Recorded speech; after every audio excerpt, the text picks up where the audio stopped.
Morning. Hey, how are you doing, James? Good. How are you? Not bad.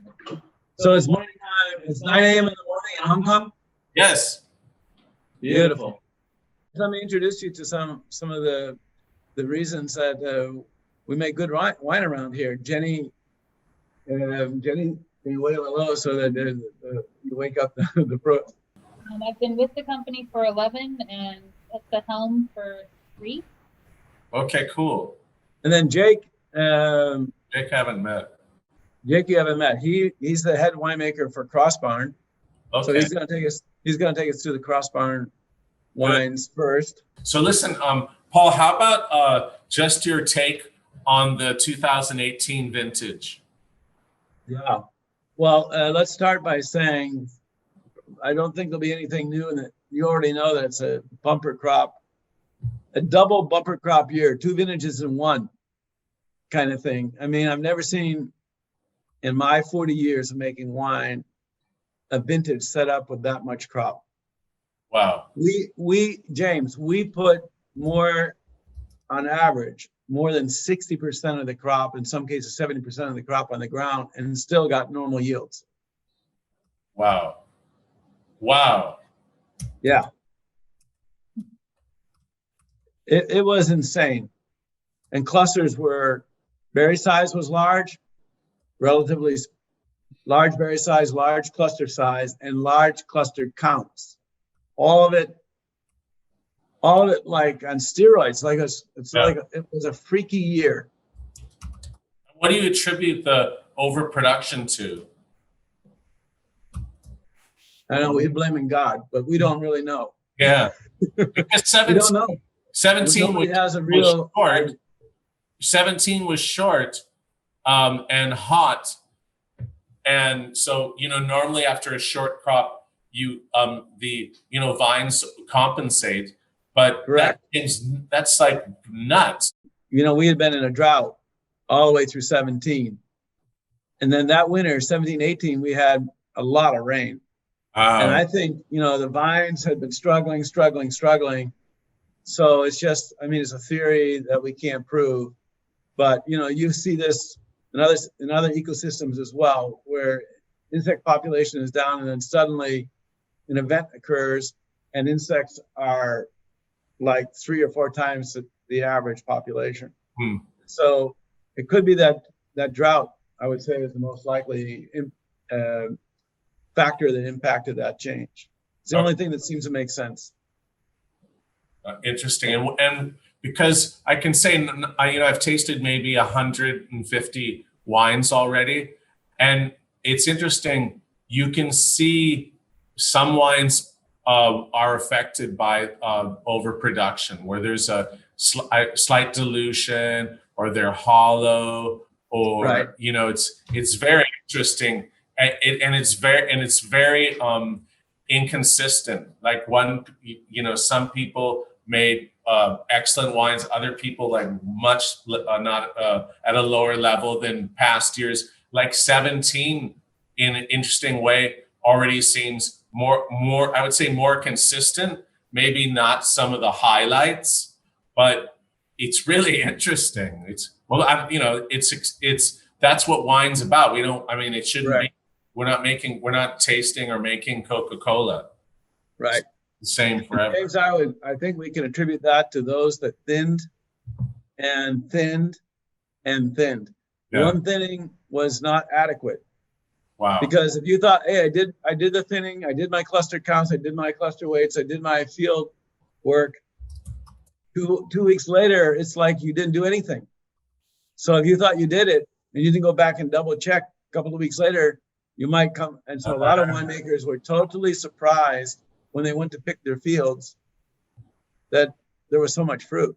And that's interesting too, because of the infrastructure of Napa and Sonoma. A lot of people hire crews for vineyards. And so they're just used to doing it the same way, right? Right.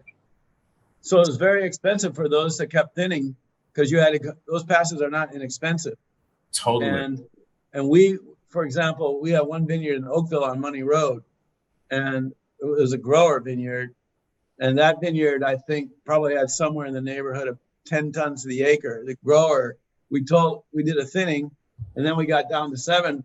And I said, there's still way too much fruit. The grower said, you're out of your mind. There's no way there can be that much fruit. And he's been like 50 years doing the business. He said, there's no way.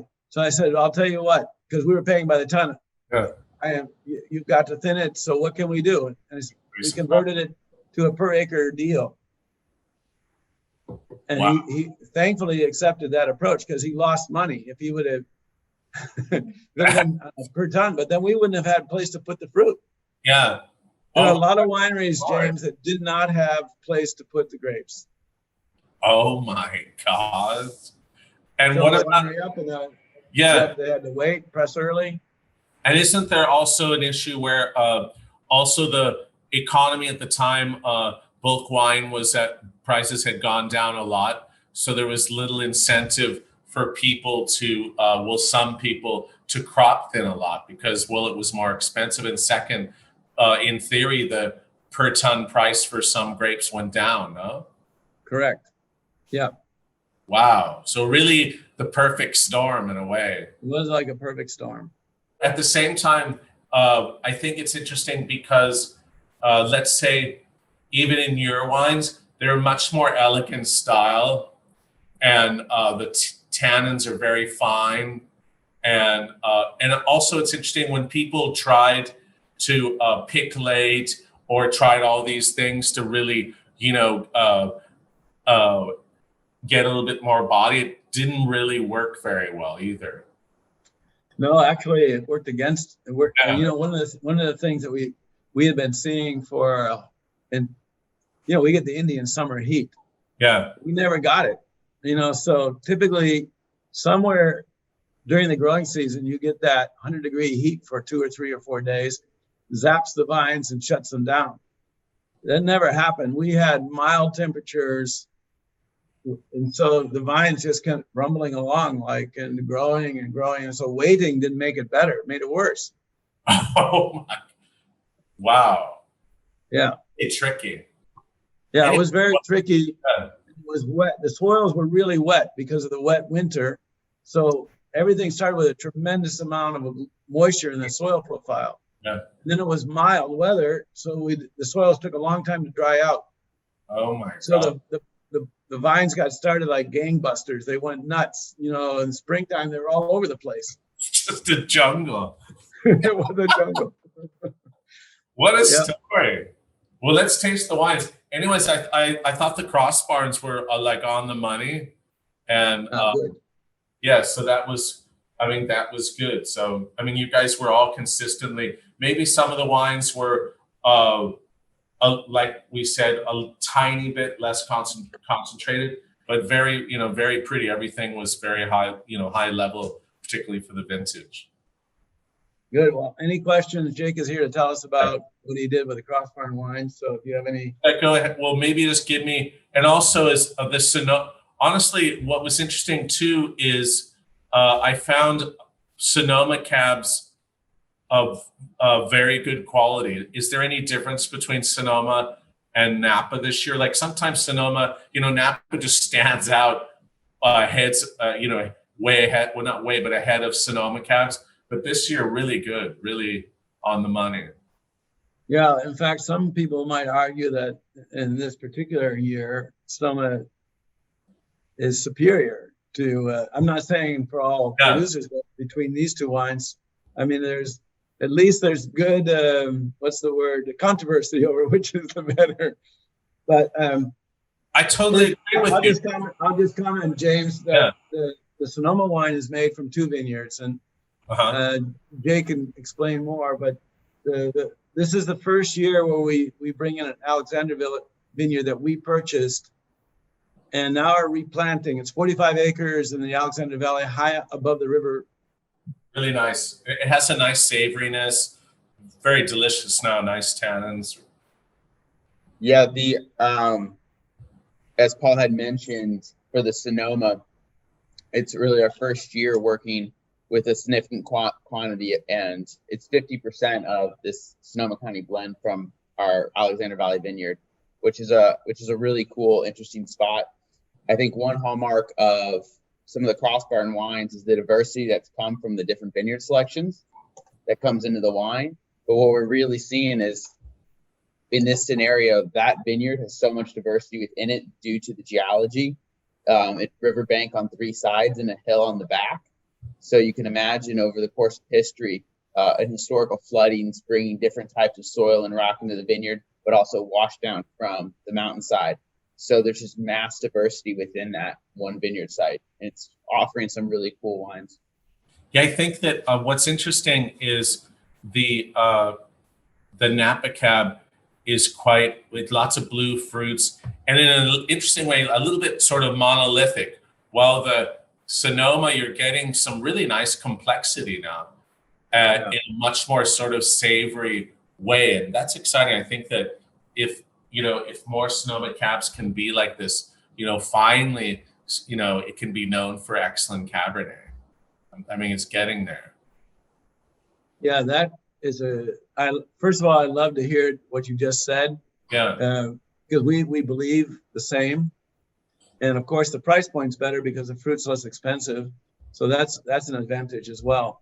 Exactly. We really think you nailed a number of the things that we really firmly believe. The diversity, there's a lot of complexity. Yeah. It's great. I mean, the wine is elegant. It's a beautiful Cabernet.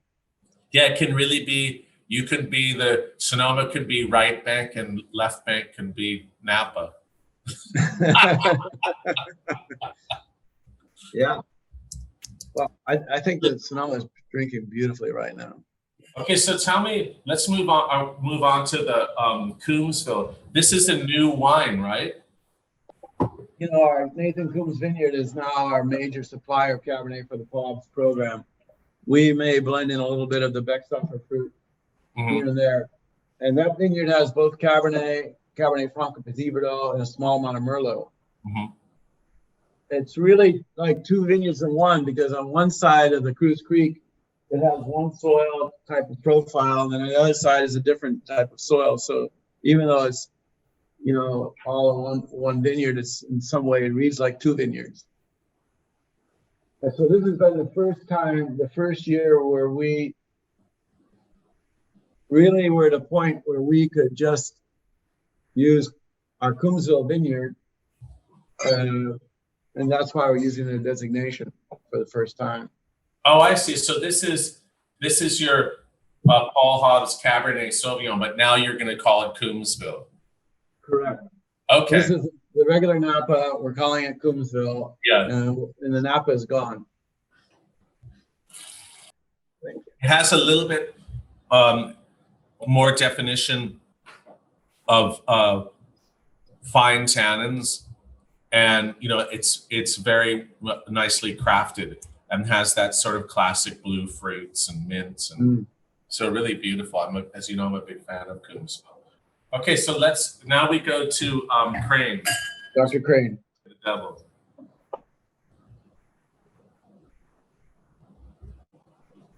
For Crane, it's pretty elegant.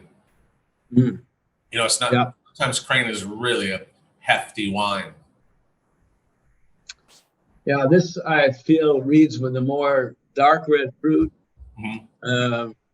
18, I think, in general, is pretty elegant. There's some little dustiness to the tannin at the very end, but I think that will resolve. At least that's what I'm getting right at the moment. But also has a very nice line, good weight to it. I think it's very well balanced. But it still has some good graphite, slaty notes. I get some like slate rock, wet rock kind of characteristic from it. But again, you could drink this now. Yeah. Drink now, but better after in 2022 and onwards. That's really a sign of the vintage. There's so many things are very attractive now. Yeah. It's quite approachable early in its youth. I think that 17 was like that as well, but there's a little bit more ripe. There's more ripe fruit in 17, no? Right. Yeah. Yeah, this vintage never got hot. Never really. So it's more like ripe, but on the cool side of things, which I find very refreshing. Me too. Yeah. When was the last vintage like this? 11 would be the best, Yeah, I think. odds, yeah. Yeah. But 11 wasn't so big as this one. But I would say the vintage climatically, the much more similarity with 11 than any other vintage I can think of in the decade. But you didn't have as much rain. You had rain during the growing season in 11, right? 11 was more complicated, much more complicated, Exactly. except for the yields. The yields weren't so problematic, Oh. and that was a huge complication because we had to fight with growers. But otherwise, 11 was tougher Yeah. because it did rain a lot. What do you think of Piedras then? Piedras has a nice center palate, and but different, very a little bit different than the Crane.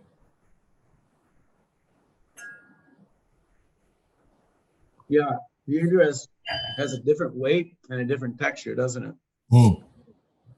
More like wet rock, Totally. slate, dark fruit, a more taut profile. It's a good Piedras, but it's a little tight, I think. Yeah. I agree. A little bit tight at the finish, but very polished. It'll be fine, but this baby is going to take it's going to want a little time in the bottle. But we know from experience that it will open, it will soften. Never as soft as Crane or as approachable as Crane.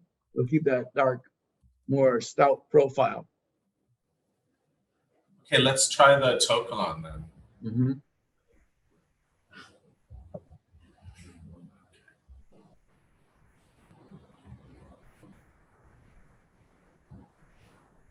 Beautiful. Beautiful nose. Mm. Much more floral this year. Yeah. Dried flowers. Really sort of starts off slowly, then goes, on nicely with beautiful tannins. Mm. I love the graininess. It's this lovely texture, and they go on and on and on. It really pulls long on the palate. They taste like Bordeaux. It's interesting that like Bordeaux tastes more like Napa. Now Napa's tasting structurally. It's like welcome. I think I agree. But in a good sense, I think this To Kalon's fantastic. And by the way, the To Kalons from Schrader were excellent, although they had a little bit more high-toned fruits. And then that new wine that Andy makes, I thought was a step down from 17, a little bit lighter on the palate. But I would say your To Kalon is right on the same level as other To Kalons. Except it's a little bit different and a little bit longer, obviously not the opulent fruit. I think it's really exciting wine. Really beautiful. Well, thank you. That's serious stuff. Thank you. Okay, so now we're at Nathan Coombs. Yes. Yeah, this was really a fantastic wine. Yeah, I said subtle in a Napa way, which I'm not sure what that means, but I guess it's still sort of, there's some brilliance and opulence, but it's still subtle for Napa. It's not, you're not getting a lot of that high toned fruit, which I really like. I thought it was really a hell of a wine. Yeah. Well, we were talking earlier about Pauillac, and I think it has those dark, earthy notes. It has Graphite and slate and things like that. That is such you can call it salinity or something saline about it. And yet at the same time, it's the classic, in my mind, iron fist in a velvet glove kind of thing. It's really got this beautiful velvety quality that I just love about it. So do you think, so this is again, the wines are much cooler, which I really like. Is that so? I mean, that's what it is. But also, it's a slight move away from more opulence. Is that something that you like? Do you like it? Do you think Napa can do like what's 19 going to be like? Is it more towards that or back to the big flat? You know, like No, it's more like it's going to be more in this direction, but 19 will be even more refined and greater purity, even better purity and better precision. Wow. I think the 19s are probably the best of the decade. Wow. Yeah, the 19s are sensational. But this is the direction. 19, at least in our portfolio, there's no more like overripeness, and we've learned a lot about how to work the canopy and protect the fruit, irrigation, and all these kind of things. So the days of, I think if we had crazy weather, of course, maybe we can't. But under any normally good conditions, I think we're not going to see the plummy notes of the past. Yeah. Any of that kind of thing. I think it's a big step in the right direction. And so, how's 19 looking for Sonoma then, like Chards and Pinots? It's a great vintage for Chard and Pinot as well.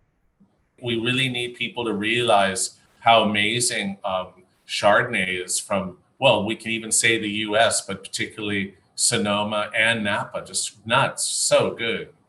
Yeah. I think that it's so often now that Sonoma and Napa Chardonnays even better than Burgundy, a few exceptions. Okay, maybe Chevalier Montrachet or, whatever. But I'm much harder on Burgundies also because they're so expensive. But this is nuts. We're getting, you can get an $80 Chardonnay that's like Chevalier Montrachet level. And that's going to cost, Chevalier Montrachet will be $400 or $500. So this is really exciting stuff, and all of the differences by vineyard, the really uniqueness by terroir. That's so exciting. Well, listen, guys, thanks for the tasting. I look forward to catching up in person, and really fun. And thanks for that insightful, backstory and everything. It all makes sense now, and I think it's actually exciting too, in the sense that I like to see all the differences in vintages. That's how it's supposed to be. Yeah, that's it's right. Not a formula, and it's really, that's connoisseurship. Oh, I like 18. I can drink that younger. 17s also. 16s we need to age more. 13, you know what I mean? That's the connoisseurship of wine, and that's what great wine's about. So thanks for making excellent wines. No, thank you. Appreciate those words, James. Okay, guys, have a good evening. You too. Cheers. Bye.